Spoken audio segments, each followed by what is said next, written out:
Welcome to the Consummate Athlete Podcast, where we explore what it means to be a well-rounded, happy, goal-crushing athlete. Every week, myself, sports journalist Molly Herford, and cycling coach and kinesiologist Peter Glassford interview experts and chat through all of your training questions. We're excited to have you along for the ride. Hello. Welcome back to the Consummate Athlete Podcast. We are so excited. If you're watching on YouTube, we are back in our home studio. Peter, how is it going? It's going well. I like that you oversell this studio, but it is. The lighting is better. We are seated in a good spot and happy to be home. What's the phrase? You like dress for the job you want, not the job you have. What job is it that we want? Is it fake it till you make it? I don't know. Whatever I'm doing right now, we are faking it till we make it. If you zoom out, it's not great, but right now, this cropped in looking good. You've got a great Strong Girl Publishing t-shirt on. Appreciate you repping the business. Well, I didn't know I had it, so there we go. We're wearing this shirt. Can people get a Strong Girl shirt or books by Strong Girl at stronggirlpublishing.com? Good job. Good ad read there. Okay, that's great. You got the .com. That's impressive. I was pretty proud. Okay, yeah. There you go. Yeah, we actually, everyone should go to stronggirlpublishing.com because we just launched our new sort of header image, which does not sound like a big deal, but it is actually a really big deal. My good friend, illustrator Pip Claffey did it for us, and I'm so jazzed on it. And I think, small businesses that can act that are actually, I gotta put this out there. Small businesses like this one that are actually paying real artists for work, I think is really important. You don't like robots, is that what you're saying? I mean, I'm not saying I hate robots, but I am gotta be nice to the robots before they come and get you. Exactly. Yeah. If they're listening to this, I love them. They're fantastic. But I see so many companies now trying to figure out how to use AI to kind of do all of this content and stuff. And I get that I'm sure someone's going to play this back to me in 5 years. I'm going to laugh at how naive I was. Molly. Yeah, you're wearing your animatronic hat or something. Yeah. At any rate, I just think it is important to continue to support creators, especially if one wants to be paid as a creator. Sure. It sort of makes sense. Pip did the cover for your third Shred Girls book, I think? For all of them, she did. Yeah, when we re-released them, she did covers for all of them. Okay, well, there you go. You can see the stylings for that. So yeah, that's stronggirlpublishing.com, which is good. We forget to mention your other jobs. We don't have time for my other jobs on this podcast. We are confined to the limits of an hour. Have you written anything else of interest these last couple of weeks? Well, actually, I was just in the Bicycling Magazine offices last week on the note of all of the things and intros being read and stuff. And they will have a bike shop with Gabe video coming out with me talking about both saddle issues, saddle sores, which everyone who listens to this podcast knows is something I'm deeply passionate about, but also some aerodynamics for the everyman kind of content. So that was a fun thing to do, but I felt bad for Gabe because he's like, how should I introduce you? And I was like, man, I can't answer that question. Okay, well, there you go. That's another chance you could get a bicycling subscription and support journalism, one of the longest running magazines, or at least still running magazines out there. And it's true, yeah. They're good people. Yeah, and you're in we didn't actually realize this, but is that in the masthead? What is that called? Yeah, so Molly's name is in the front of Bicycling Magazine if you happen to pick one up. Although I'm a little bummed because 10 years ago, when I first started with bicycling, there was a time where I was in there as the Inseguitore, which is Italian for chase group, which Bill Strickland, the editor-in-chief of Bicycling at the time, now he's the editorial director. At the time, he gave me that title because I was always kind of bopping all over the place, chasing the stories. Now it's a more boring contributor, but no one has cool names anymore, so I'll take it.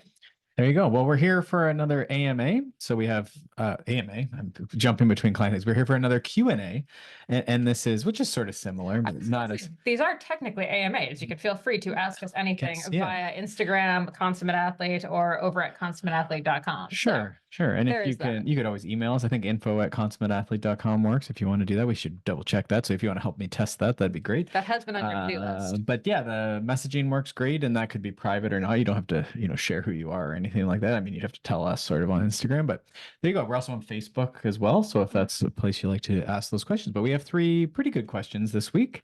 Pretty good. Well, one isn't actually a question, but 2 are questions, and then one sort of like an uplifting study that just came out. Okay, I love it.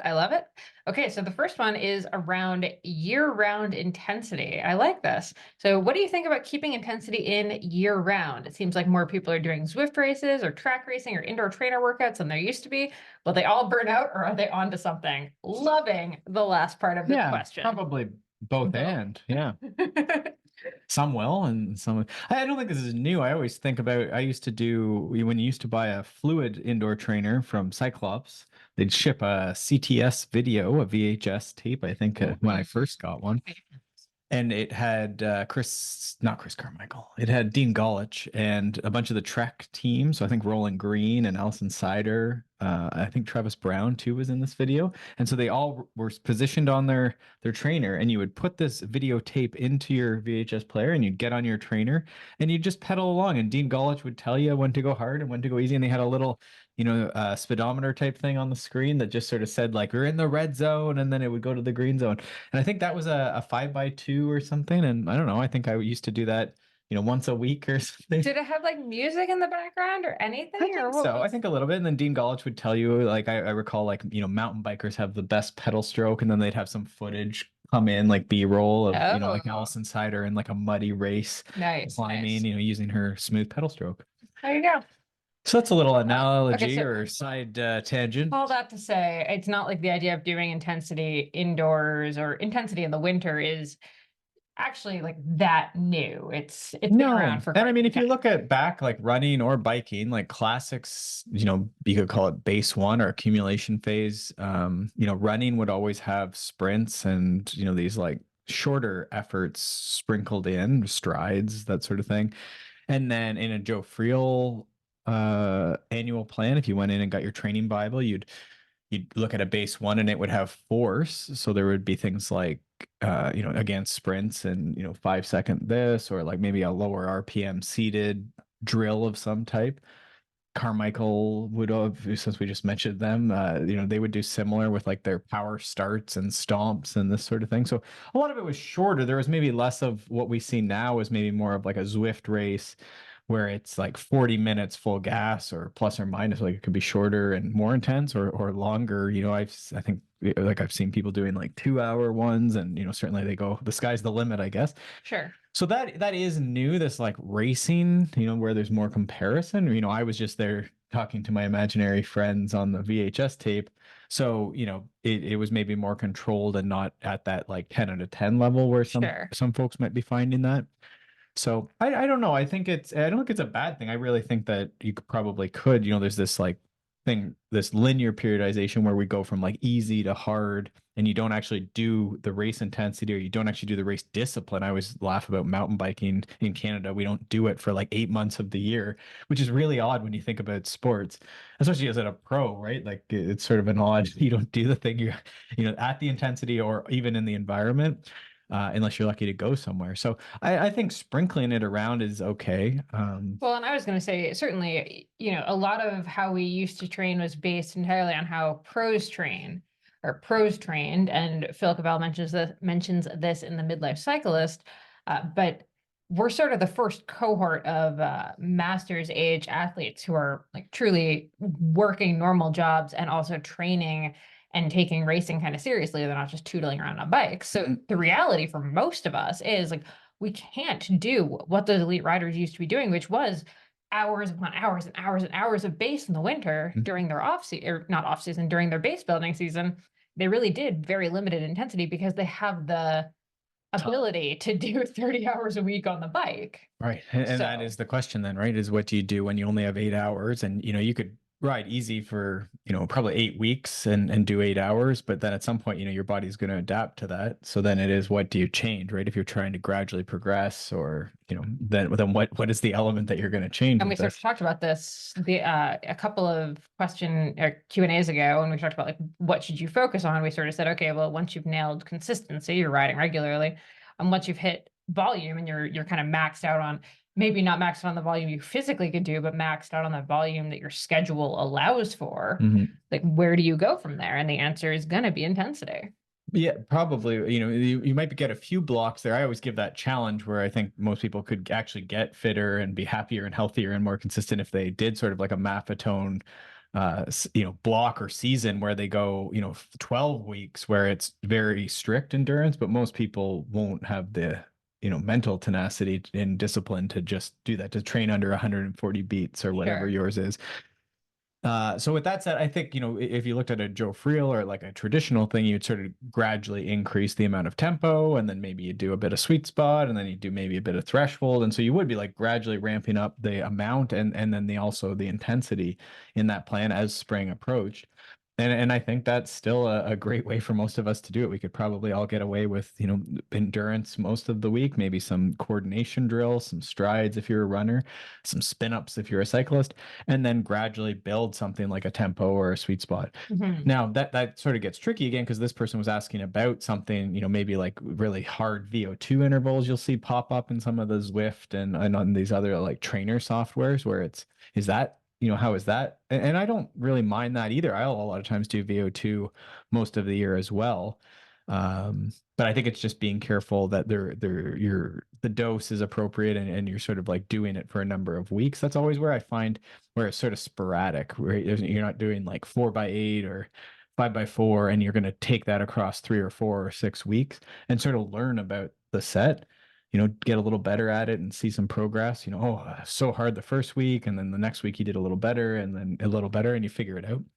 So I think that's really the only caution and where you would be more successful. Now, if you had a Zwift race, and you're racing, I've seen that go okay too. But what I do like is that that's not overdone. So the rest of the week isn't like intervals to make up for that.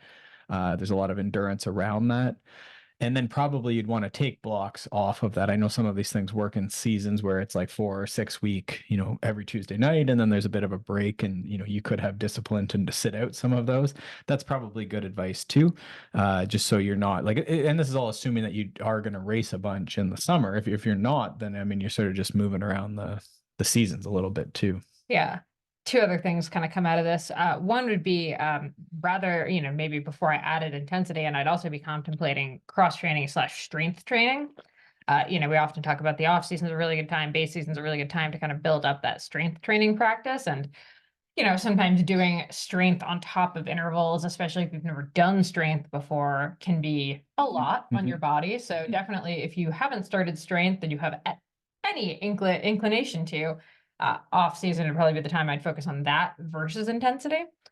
Just kind of use that time where you have that extra energy. Because I know for me, I mean, Thursday strength, because I do strength Tuesdays, Thursdays, and like intervals on Wednesdays. And every week doing that strength on Thursday is less of a physical hurdle, but it is a mental hurdle to get that done because I'm kind of like done from the intensity the day before. Sure. Yeah. And sometimes you have to be careful a little bit with that because, like, you end up with a more intense thing, many days of the week. That's the trouble often with strength is people will put it on the easier day and then you end up with like, every day of the week ends up being moderate or hard. So sometimes that's where doubles can come in for sure. But that to your point more that in the strength training can add a dose of intensity to the week and maybe even a little extra volume to the week and certainly a little extra frequency to the week. So again, you could use that example of you train 8 hours on your bike, but maybe you're fitting in, 2 or 3 strength sessions on top of that, then you might see improvement. And there is always, in that 8 hour example we were talking about where you're just training endurance, which most people wouldn't do, but use it as a example. You might also find that like every week, you're pushing a bit more and progressing just even at that. So then again, the load might change because the amount of power you're pushing or the pace Sure. you're pushing running, even though the volume's about the same, the intensity might come up too. So you could watch that. That's again where I think that experiment of those like 6, 8, 12 weeks could be interesting for someone who's like, you sort of do the same thing most weeks and you just keep getting a little faster and a little faster. So anyhow, there's that. The analogy I like, around this intensity, especially in the off season, is there's sort of a couple. I think it was Dan Proul told me about the idea of like spinning tops. And if you think about like maybe you could think of zones or intensities or however you like to think about it as tops that you're trying to keep spinning. So you don't ever want to like leave one of the tops for, again, like 8 months and then come back and go, oh, I got to sprint all of a sudden, or like, oh, VO2 all of a sudden. So you might think about some of these efforts as sprinkling them in, every 7 to 14 days, something like that, where, yeah, you jump into like a quick short Zwift thing to get some threshold, then maybe do a sprint workout, but none of them are, it doesn't have to be a ton. It could just be sprinting and warm-ups for workouts or like a tempo workout or something, right? Sure. So I always thought that was a good analogy for it. I'm trying to think of the other ones. The other one, Steve used to sometimes talk about, Steve Neal used to talk about like walking across grass. And if you like keep walking across the grass, it doesn't grow in. You sort of get like a path. And so that's sort of the same idea. You just want to keep the path worn in. So you can think about that too when you're thinking about different intensities or something like that, where it doesn't take a lot. You just have to go, every now and then, once a week or every Right. 10 days or something. So Yeah. Okay. And then last part of this question, I think what we kind of haven't really talked about is the fact that we're talking Zwift races, track racing. That was two racing elements. I do actually think that too much racing at this time of year does lead to a lot of burnout in the summer months. Because I mean, it's just so easy at this point to be racing pretty much weekly, if not multiple times a week. Heck, with Zwift, you could race every day if you wanted to.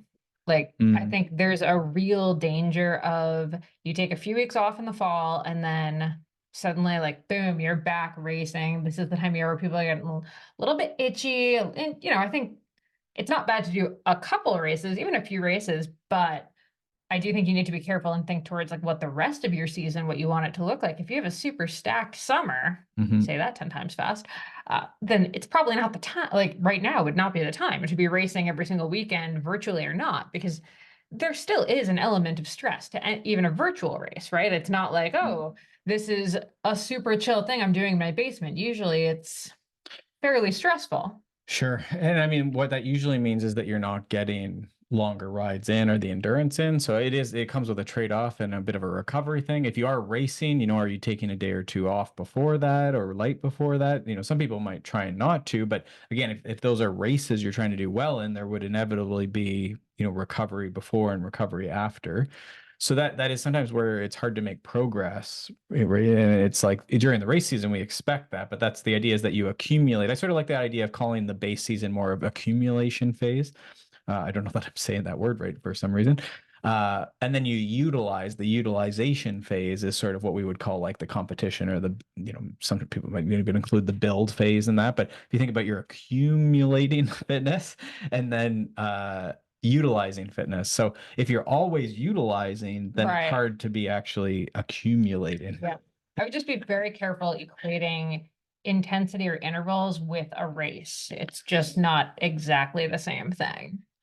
I don't think so. No, I mean, it's a good stimulus and a lot of people need to learn how to race. So there is that. And if you have super bad race day nerves, I think actually like Zwift races and I'm seeing that with a few clients. It's like I'm doing more than I would like to do this time of year, but I'm sort of hedging that it's going to help with the nerves and then the racecraft and the working hard, call it mental toughness. Some people don't need, I have clients who've been racing for 30, 40 years and have been elites, right? They can jump into a race any day and they're like at the front, but almost regardless of fitness, right? Like the fitness is what keeps you in the race, but they're so good.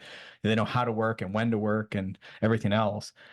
They know how to turn it on and they get nervous, but like appropriate level of nervousness. So those folks, do they need to Zwift race? Probably not, but they're different folks. So I think it's one of those things that's all these tools, but you want to make sure that you are building the fitness at some point. And again, like I say, if you're racing, we say, race if you're going to race. And that's sort of where there's this thing is, are you racing or are you training? And it's hard to do both at the same time. Exactly. Cool. All right. I think that hopefully answers that question. Before we get into the next question, just a quick shout out to our sponsor, AG1. I'm very excited. We're back to our green background here. If you're watching on the YouTube, it is pretty much the color of an AG1. There you go. It is the color of an AG1 packet, which might actually explain why I like AG1 so much, partially for the fantastic green that they bring it into like the paint store with me. But anyway, loving, formerly known as Athletic Greens, AG1 just kind of has all of the things you need, one-stop shop, your probiotics, prebiotics, minerals, vitamins, adaptogens, all of the superfoods, just pretty much the simplest supplement that you can take, mixes up great in water. We have a little frothy thing now that makes it even better. I think it tastes great. We actually ran out. I miscalculated. We ran out in February when we were away from home. It wouldn't have made sense to try to ship it to where we were. And I missed it in the morning. For sure. And then when we got back to having it, I was also a rest week, and I felt like I was on fire. And was it the rest week or was it the AG1? I don't know. I don't know. Maybe a bit of both. A little bit of both, yeah. Yeah. I also found, to be honest, I was not drinking a big glass of water in the morning without it, because that's actually become my habit. Is I wake up and I have that as like a huge glass of water before I get into my coffee. So it's kind of got the added benefit of forcing me to do my morning hydration. Hmm. And yeah, I just love the kind of nutritional insurance, knowing that I sort of have covered all of my bases no matter what happens for the rest of the day. Although obviously we try to focus on the healthy living while we're home. But anyway, if you want to try it out for yourself, you can head over to drinkag1.com/Molly H. Again, drinkag1.com/Molly H. You get 5 free travel packs, which are super convenient, especially as racing season is coming up, plus a year's supply of immune supporting vitamin D drops. So yeah, take ownership over your health and try AG1. It's funny. I see a lot of the bike packers now are not necessarily even AG1, but like the greens thing Yeah. seem to be like circulating what you were talking about last year, and seems to be, I'm seeing more of this where it's, you've been out there for 2 or 3 weeks and you haven't had a vegetable. So yeah, you might something to try for bike packing season, I perhaps. feel like it probably took like one bike packer getting scurvy and it just sort of like spread through the community. Like, oh gosh, we should Yeah. probably make sure we're getting some vitamins in. Yeah, for sure. But yeah, honestly, that's actually a fantastic, like, I think we've brought it hiking before. I think it makes a big difference. So yeah, Okay. check it out. So we Okay. have, this one's like a middle, this isn't really a I was question. gonna say, We- not a question, but a headline that I'm excited about. Sure. So we get the question a lot. We've predicted last year was the year of strength training coming into cycling, certainly with the menopause. We had the second edition of Roar, Stacy Sims, Celine Yeager. Their book just came back out, I guess. Did you say back or released? The second edition was released. So you should definitely check that out. Big, we always say the heavy lifting is a big deal. The protein, big deal. So last year, I think, was big for strength training. Mhm. I think that was a safe prediction. I don't know that everyone was doubting me or arguing against me on my prediction. But what we hear a lot is, I've never strength trained in my life. It doesn't fit into my life. I'm 40. How am I going to start? I'm 50. How am I going to start? So this study caught my eye because it was actually someone who started, a woman who started powerlifting at 63 and became world champion at 71. And there's actually 2 articles. I thought it was the same person, but it's actually 2 different people. Oh, wow. All very similar stories. One is the world champion, but one is not the world champion. But one went into powerlifting competitions, very similar ages, which was sort of neat. A bit different levels. But the study on the world champion, so 63 and then 71. I thought there was a few things. They started weightlifting, never had done it before. Does it say that they were fairly inactive before that or not? I'm not sure. The study is forthcoming, so I don't have all the details on this. In any case, they hadn't really done a lot, let's say that, at 60. And then what I love is that they did become world champion at 70, whatever's involved in that at 70. But it took, like, what I love about this is that at 60, was that 8 years? What is that? 8 years, right? Which we often talk about, 10,000 hours or whatever, when we're talking to kids, a lot of times it's like, this is a 16-year journey to the Olympics. So are you ready? Right. But I love this, that it's 8 years, even at 63, we're thinking like long term, where are we going to be in a decade from now? It's just so neat.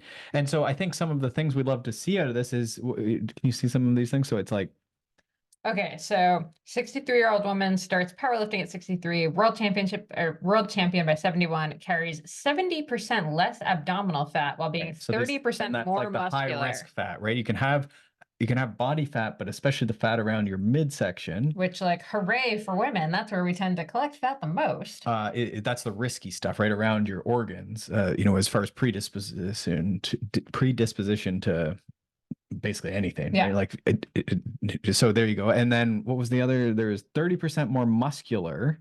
30% stronger than non-lifting women at the same age. Honestly, I'm kind of surprised that she's only 30% stronger than non-lifting women at 70. You'd have to see, I guess, because it's some of it is, she didn't do the article on the other person who was similar, not world champion, but still quite impressive. They were saying, she was saying that, like, they don't, the nature doesn't encourage women to do much much of anything after 70. So it was sort of her catchphrase. There's an interesting sentence there. So, nature doesn't allow women to put on much muscle or do anything after 70. It was the gist of it.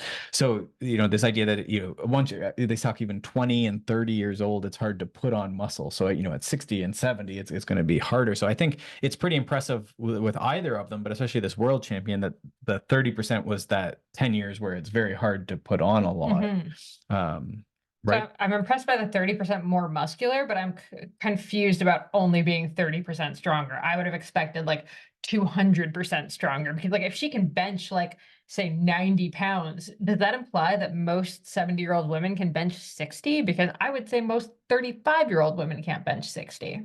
Yeah, I don't know. It's probably one of those average things. And then who can actually come and get studied in a lab, maybe, where you might have a little bit of. Yeah, I'm gonna have to look into the study because that percentage just seems somewhat off.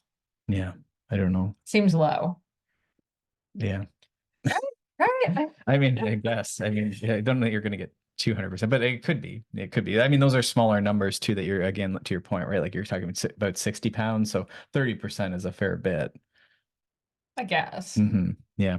In any case, hopefully, inspiring, Yeah, if nothing yeah. else, that, you can start new things at 30 or 40 or 60, and where you go, even I guess older too, right? When Yeah. lots of people. So, Well, it's that whole like it's never too late to, or like the best time to start was 20 years ago. The second best time to start is today. I'm seeing that about planting trees a lot. That quote for some reason seems to be coming up a I think lot. that quote was about planting trees, like It the is. initial. It is. Yeah, it was the best time was to do it was 20 years ago, but So like the arborists are reclaiming it. They're like, could you please stop using this for other contexts? Like we're kind of over talking about it for business and sport and compound interest. Let's get back to the trees.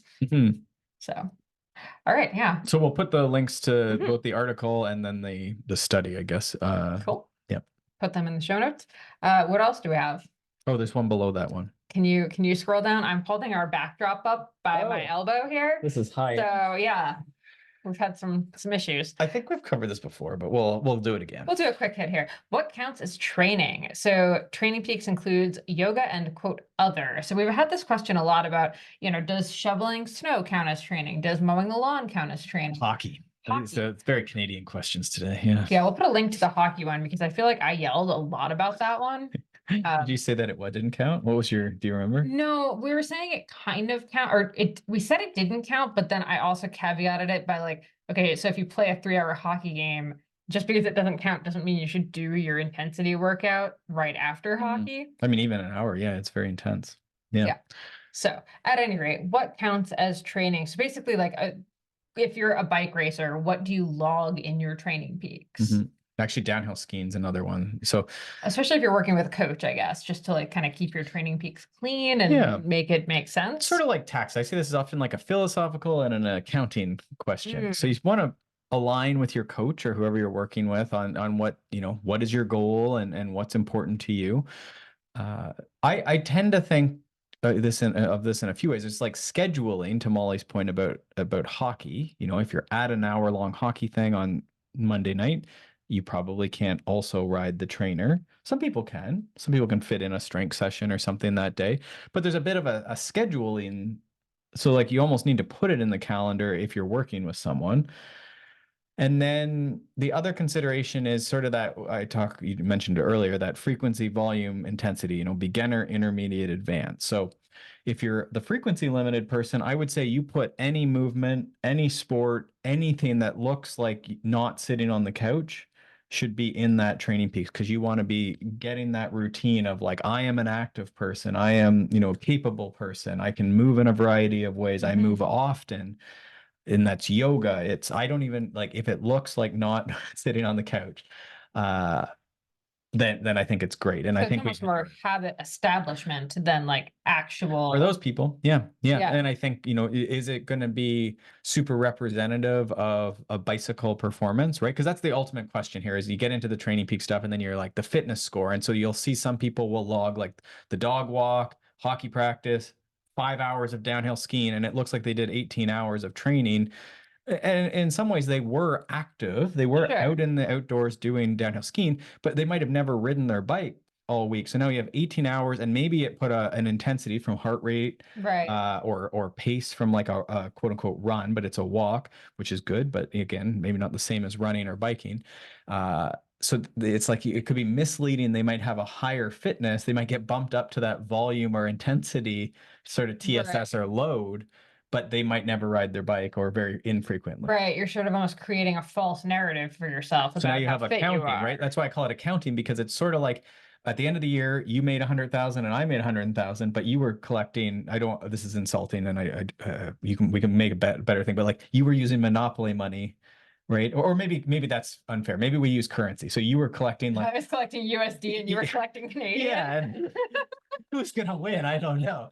Yeah, but that would be the thing is maybe that's a great analogy. So like the exchange obviously isn't 1-to-1. It's like 70 to 100. And that's often how the training benefit of this cross training stuff. What's the crossover benefit of running versus biking? So even those ones which are similar, which my schedule always has running and biking and strength in it.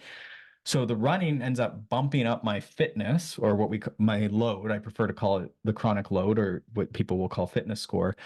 So you have to be careful because it might not represent my best bike performance, even though it looks like maybe I've been training, say 15 hours in a week.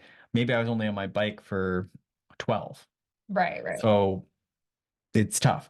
Now, again, in that easier to use example is if I was just downhill skiing for 10 hours every weekend and then, playing hockey on Tuesday nights, and then I rode my bike for 3 hours and I did one or two short 20-minute runs or something.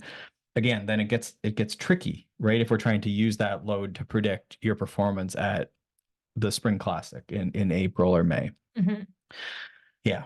So what I usually suggest to clients, and again, you can account it however you want. You just have to be consistent with how you're doing it so that you can look back and say, like, last year I did this and this year I did this. If you're frequency limited and you struggle to get something in most days of the week, then I would just log everything and be really proud of all the movement you're doing and talk about it and log it. Like say, I did yoga. It was great. I felt good. I did a walk. I went here.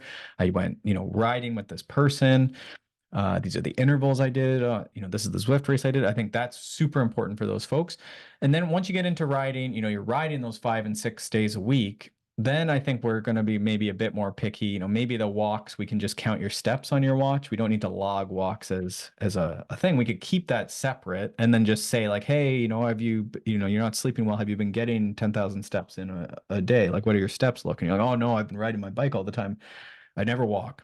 I stopped walking because you told me not to count it in training. Well, okay, well now we need to look at this. So then you might count that separate in like your normal person stuff, just on your Garmin app or something. Just look at your steps, or your iPhone tracks this separately. We don't necessarily need to put it in the training log. And so that's how I would start doing that. And downhill skiing, some of these things, if you want to put them in the calendar, you could put them in, but just don't log heart rate or duration. Just put some comments in that and call it downhill skiing. Then you can see on Sunday you didn't train because you were downhill skiing, and like you can put all your stats in there. Maybe a link to a workout file if some of the skiers like to track, how much they descended in their downhill skis or something like that. So there you go. But I think you just need to be careful with that. And I would say once you get up into that more advanced stage, I would say you got to be careful. Yeah, I think the only other caveat I'd be is just be very careful if you tend to be kind of on the obsessive side with exercise. Like, you can kind of fall into really bad habits because I think, if suddenly you're walking 10 miles a day or, you are downhill skiing like 3 hours a day because the skiing is fantastic and stuff, and you're just trying to kind of like cram that in and you're not recording it, that's actually kind of doing your coach a disservice or you a disservice because you aren't really seeing it. And Yeah. it can add up. So I think if there's like chronic or even like a huge acute load or something, like we know that there's a lot of endurance athletes, especially like, as I said, like, you get to these folks who are the higher end, the intensity limited. Yeah, that the fatigue is part of intensity. So yeah, you have to be very careful. And there are a lot of us that have a bit of a tendency towards like a exercise, we'll call it an obsession, if not an addiction, right? yeah. Yeah. Yeah, like you're not necessarily like when you say walking the dog, you actually mean like a 7-mile hike up and down a mountain. You have a team of huskies. Yeah. Yeah, exactly. Yeah. Walked dog. Sure. And so that's, but I mean, again, that's where sometimes I'll say with cross training, and maybe we should go back to even just the basic stuff here is like, if the heart rate is up and it's cross training for cycling, running, snowshoeing, cross country skiing, what else do people do? The elliptical, aggressive uphill hiking, Long distance hiking probably counts. Probably there's some water sports we're forgetting. Those, I think you count those because that's, cardiovascular exercise. I think that makes sense. And the same goes for more of like a fitness oriented yoga, like, any of the yogas that are more, vinyasa flow or power yoga or anything like that, where you actually are moving a fair bit and it almost feels like more of a strength training thing. I'd say Pilates actually, a lot of the time If it starts should get. looking like strength training, sure. Yeah. Yeah. Now, some people will not record, with strength. Again, they might put it in. This is intricacies of a log. So some people won't necessarily record, like I would never record heart rate during Right. the strength training. So it actually goes in as volume, so time, but it doesn't go in as the load because there's no intensity put with it, which is somewhat, that's sort of a workaround too. Now, in the load, the TSS chart, the performance manager chart, your fitness score, you can trim that to like certain sports as well. And so in the Joe Friel triathlon Bible, they talk about, because there's 3 sports in triathlon, obviously, the fatigue you feel comes from all of these things. That's sort of what we're talking about. So hockey and all these things, they build up fatigue, which is the fitness score. Sorry, fatigue is not the fit score. It's the fatigue. And then the fitness is sport specific. So that fitness score or CTL, it is for biking and so that's sometimes a workaround you could use. I find it like a little convoluted to do it that way, but that's how you could do it with something like triathlon or someone who's doing a bunch of other stuff, even just for the chart, you could just reduce the sports that are included in that calculation too. Gotcha. Yeah. So that would be the other workaround. What really starts happening though is you get a very clunky calendar, right? Like you use a spreadsheet, which is the same difference as like a calendar. And so if you started including like every walk you did and all this stuff in the calendar, do you include your strength in there too? No, I mean, my coach is aware of it. Yeah, but you sort of just talk about like, okay, you're doing it twice a week or something in this routine. yeah, exactly. Yeah. Yeah. So that's, and that's certainly something that I've seen people do, they build out those comments for the day. So it's a bike workout, but then you mention the other things that you did in the day. And then that way it could sort of be encapsulated as well. Sure. But now, Training Peaks has a couple other, sort of an ad for Training Peaks that's not really Not paid for. sponsored. They knew they could. They have things like notes and availability. So a lot of my clients, who do downhill skiing or some of them do like car racing type stuff, they'll use availability, which just blocks it off as like, hey coach, I'm only I can be partially or fully unavailable. It's called availability, but it's like when you're unavailable. So you can give a little bit of notes for that. So a lot of them, like I find that's a great way to just say like, yeah, that day I can't put anything on as the coach, and I can see, oh, it's for downhill skiing all day. So I still know that like on Monday, it probably isn't the day to just smoke them with, something really hard. Let's Sure. get them back rolling with more of an endurance and some spin ups. And then maybe Tuesday might be the day, right? And that again is a great sign that maybe Monday we can try and get training because they're not going to be training maybe Sunday. But again, the fatigue, as you say, you have to be careful with. Mm-hmm. All right. Well, Yeah. hopefully that cleared it up. I think we might have just muddied the waters even more, but there you have it. Again, if you have any questions, consummateathlete.com, @consummateathlete on Instagram. And if you like the show and you don't want to miss it, make sure you're subscribed, rate, review. And also you can head over to consummateathlete.com to subscribe to our newsletter. We have articles that come out on the site every single week. We have all the new podcasts and show notes and all that jazz. So definitely subscribe to the newsletter so you don't miss anything and you can check out everything we're up to. All right, with that, thanks so much for tuning in and we will see you next week. Thanks so much for tuning in to the Consummate Athlete podcast. If you want to hear more training, racing, and endurance sport advice, make sure you subscribe to the podcast and leave us a rating and review. You can also subscribe to our newsletter at consummateathlete.com for a weekly dose of inspiration and advice straight to your inbox.